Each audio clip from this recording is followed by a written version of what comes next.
Today we'll learn how to set up a flexible Olympus bronchoscope. Bronchoscopy is a procedure that allows the doctor to examine the inside of your lungs and airways using a bronchoscope, a thin lighted tube. It can be used to diagnose and treat lung problems. It can also be used to look for the cause of symptoms of coughing up blood and trouble breathing. Also to help see areas that look abnormal on x-rays and scans. To take tissue samples for examination under a microscope. To remove foreign objects, diseased tissue, and large amounts of secretions. To insert a stent or breathing tube. The procedure is usually performed on an outpatient basis. The patient is given conscious sedation so that they may breathe on their own but won't feel discomfort. So these are the items we are going to use: the suction tube, the KY jelly or a lubricating jelly, syringes for getting saline to put into the lungs to dissolve the secretions. Then there is the biopsy, the specimen pots. First of all, the nurse will remove the green cover which shows the sterility. It actually has been decontaminated. Then it has been vacuum packed. She will remove the vacuum pack, open it up to expose the bronchoscope by cutting with the scissors that is not unsterile. As you can see in the picture, as you can see in the video, she is exposing the bronchoscope, a very flimsy piece of equipment. Then she will open up the syringes that will be used to put saline into the lungs. Then open up the specimen ports. There is the valve that is connected to the bronchoscope. Then there is the suction connector where the suction tube will be connected. Bronchoscopy is a semi-sterile procedure. Hence, we use sterile gloves to prevent introduction into a patient's lungs. It is different from gastroscopy, which is not a really sterile procedure. So the sterile packs are opened. A sterile drape is used to cover the top of the scope trolley, where sterile items will be put, like pots with saline inside, because in bronchoscopy they use saline. The circulating nurse will then give the lubricating gel, which will be used to make it easy to put the scope in. And then she will give the normal saline to the nurse who is preparing the scope. Everything is prepared aseptically so that there is prevention of introduction of microorganisms into the patient's lungs. A few people have asked if bronchoscopy is painful. During the test, your doctor puts the bronchoscope into your mouth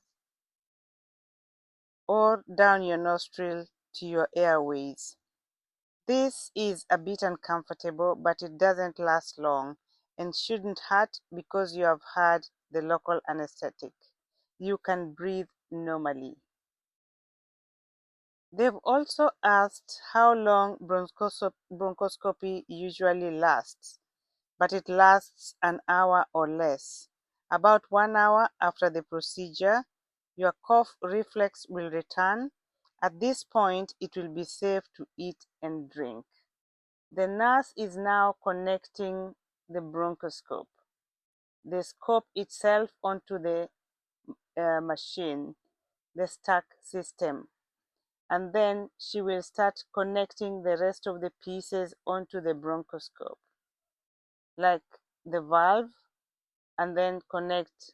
What she's connecting at this time is the suction connector. The suction connector will be connected to a suction tubing and a specimen bottle where the specimen will go direct. First of all, the connector will be connected to suction so that they are able to test. If the bronchoscope is working, then they will connect a specimen port. The specimen port is connected so that specimen will be taken in the port. The mucus or the wash with the saline will be sucked directly into the port. That is bronchial lavage, taken for cytology, microbiology specimens. What the nurse is connecting now is the valve. That can be used when the surgeon is using a grasper to get any foreign bodies or biopsies. Now the nurse is handing over the end of the suction tube to the circulating nurse to connect onto the suction machine before testing the scope. She is getting ready to test the scope with the saline in the galley pot. The machine was set up as advised that it should be set up when it is not on. Now the circulating nurse needs to switch on the machine, the stack system, so that they are able to test the scope. They are going to use the normal saline to test the scope, and I will let you listen to the sound of testing of the scope. As you can see, she is now checking the functionality of the tip of the scope, if it is bending the way it is supposed to be, to help with the maneuvers. At the moment, she is trying to check the suction of the scope, and she is happy. Then she is going to disconnect and put the trap, which is the specimen container, because this is done to remove the water first so that the trap will get specimen directly from the patient and not what is left in the track of the bronchoscope.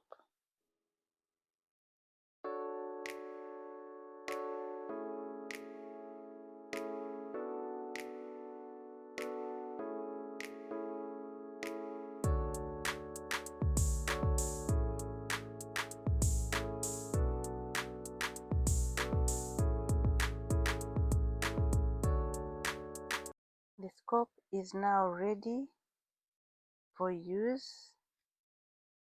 The patient will be available soon, and the doctor will do the bronchoscopy and get the samples for investigations. Everything is working well. It is most important that the suction is working so that the lavage will be able to be sucked into that specimen pot. Once the procedure is over, everything is prepared to clean the scope. This is what we use for flush. The expiry date is within date. The container is there. One sachet for 250 ml of tap water, or 2 sachets for 500 ml of tap water will be mixed to decontaminate the scope before it is taken for further cleaning to be used on another patient. This is done normally to prevent cross-contamination or transfer of bacteria to other patients. Another question usually asked frequently is whether bronchoscopy is safe. Bronchoscopy is usually safe, but there are some risks, including bleeding, infection, and lung collapse. Small amounts of bleeding are common, especially after taking a tissue sample. Bleeding usually stops on its own, but you should contact a doctor if it doesn't. Bleeding that requires blood transfusion is rare. You might develop an infection if your airways were blocked and relieved during the procedure. Your doctor might give you antibiotics to take home if they think this is a risk.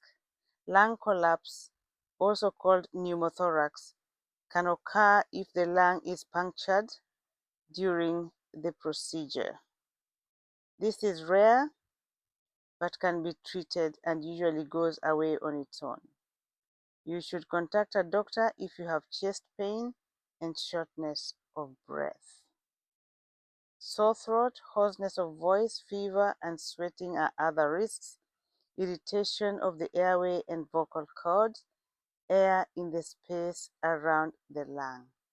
As you can see, the nurse is now cleaning the scope. She will clean with the sponge that is there and suction the fluid. Flush it through the bronchoscope to remove anything that is stuck there from the bronchi. This prepares it for the next use. It will further be taken for proper decontamination for further use by other patients. This is how we protect patients from getting cross-contamination from a different patient. The nurse now removes all the connectors that she had put, like the valve, the suction connector, and leaves the scope without any connections, wrapping it back into the pack. But now, because it has been used, it will be covered using the red bag to show that it is actually now ready for further cleaning. When keeping the scope, make sure the heavy parts lie at the bottom and the fragile part lies at the top to prevent the scope from breaking. Thank you for watching.